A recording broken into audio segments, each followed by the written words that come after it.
السلام عليكم ورحمة الله وبركاته. ازيكم عاملين ايه؟ يا رب تكونوا بخير. اهلا بيكم في فيديو جديد. النهارده هنعمل تتبيلة سمك حلوة قوي. معانا سمكية بلطي فتحناها ونضفناها من جوه، ومعانا سمكة ماكريل برضه فتحناها ونضفناها من جوه. هنعمل لها التتبيلة حلوة كده، اوريها لكم عاملة ازاي بالمكونات اللي قدامنا دي كلها. تعالوا يلا نبدأ واقول لكم هنتبلهم ازاي.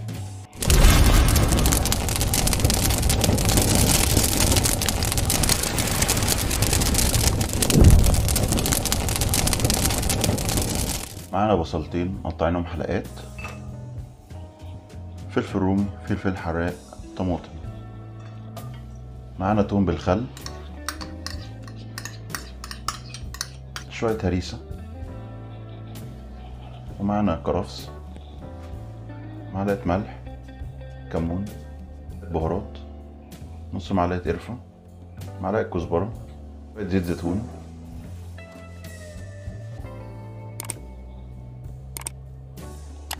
ونعصر ليمون، ونقلب الكلام ده كله في بعض.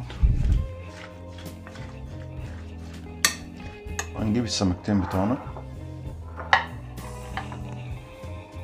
ونقطع فيها كده عشان لما نيجي نتبلها التتبيلة تدخل جوه اللحم تتبل معانا حلو.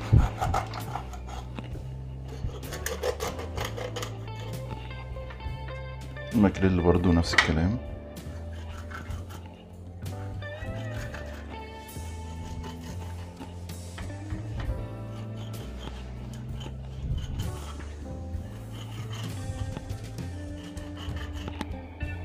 هنبدأ ان احنا نتبل السمك بالخلطة اللي احنا عملناها دي.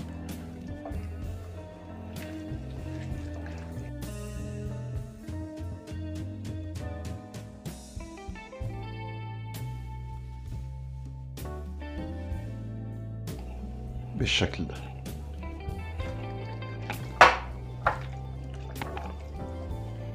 ونحط برضو شريحتين ليمون هنا.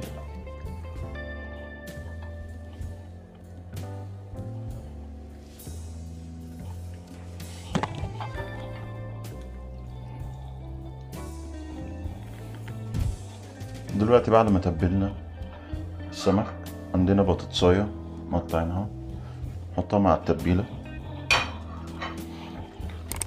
عشان نفرشها في الصينية من تحت، ونحط عليها السمك بتاعنا وندخله من الفرن.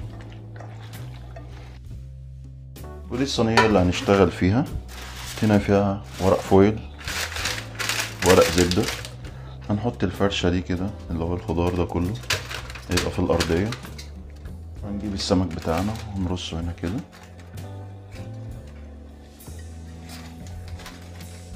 وهندخلها الفرن وهنسيبها على درجة حرارة 120 لحد ما نبدأ ان احنا نلاقيها انها استوت معانا. ممكن تقعد معانا نص ساعة، ساعة الا ربع، ممكن ما تكملش على حسب ما هتاخد سواها. وارجع اوريكم الشكل النهائي عامل ازاي. بص السوا.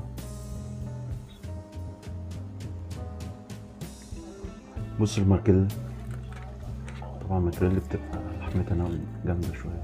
بص شكلها من جوه عامل ازاي. الصيادية شوية زيت،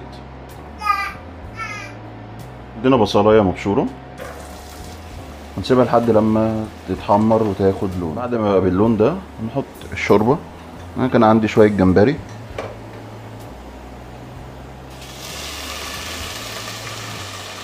نضفتهم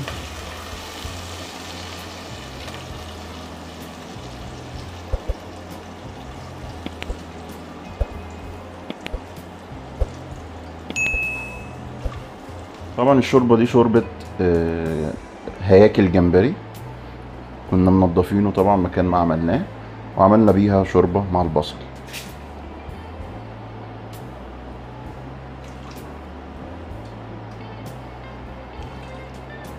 هنحط لها شوية ملح، شوية كمون، ونسيبهم ياخدوا غلوة مع بعض.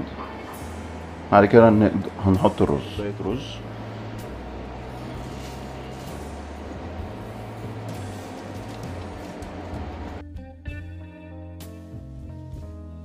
نديله تقليبة كده، ونوطي النار ونسيبه لحد لما يستوي مع نفسه خالص، وارجع اوريلكوا شكله بعد ما استوى.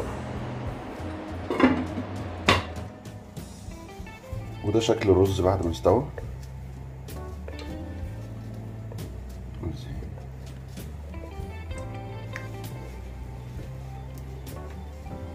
حاجة كده تحفة.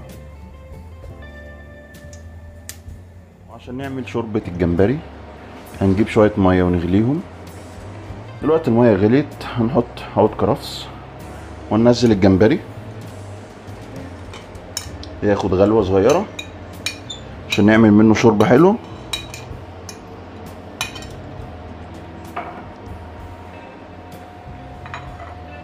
طبعا الجمبري مش هيكمل دقيقتين 3 وهنشيله تاني على طول. هنحط شوية ملح صغيرين، شوية فلفل صغيرين، شوية كمون صغيرين، بصل بودر، توم بودر، ومعلقة صلصة. بعد الجمبري ما خد الغلوة بتاعته نطلعه نكمل بقية الشوربة. هنحط معلقة دقيق ندوبها.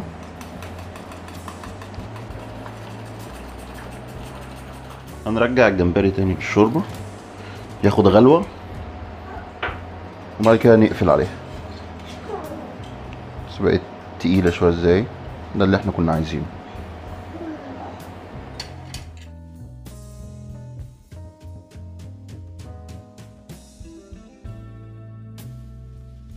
والطبق التاني بتاعنا عندنا سمك مكرونة وشوية جمبري مغسول ومتقشر ومتنضف طبعا.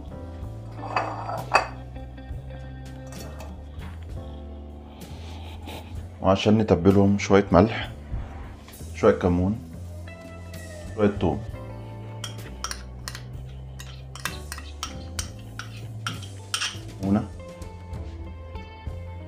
ونقلب الكلام ده كله. هنسيبهم يشربوا شوية من التتبيلة، وبعد كده نبدأ ان احنا نبدرهم عشان نبقى نقليهم. عندنا دقيق عشان نبدر فيه السمك اللي احنا تبلناه.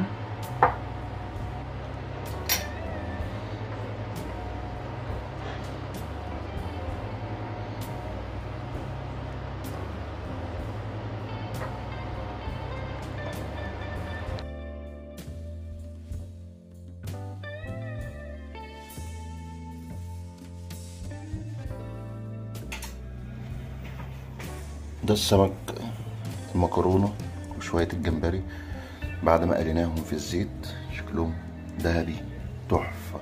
متنسوش اللي مشتركش في القناة يشترك ويعمل لايك ويفعل زر الجرس عشان تشوفوا جديد من الفيديوهات بتاعتنا بعد كده.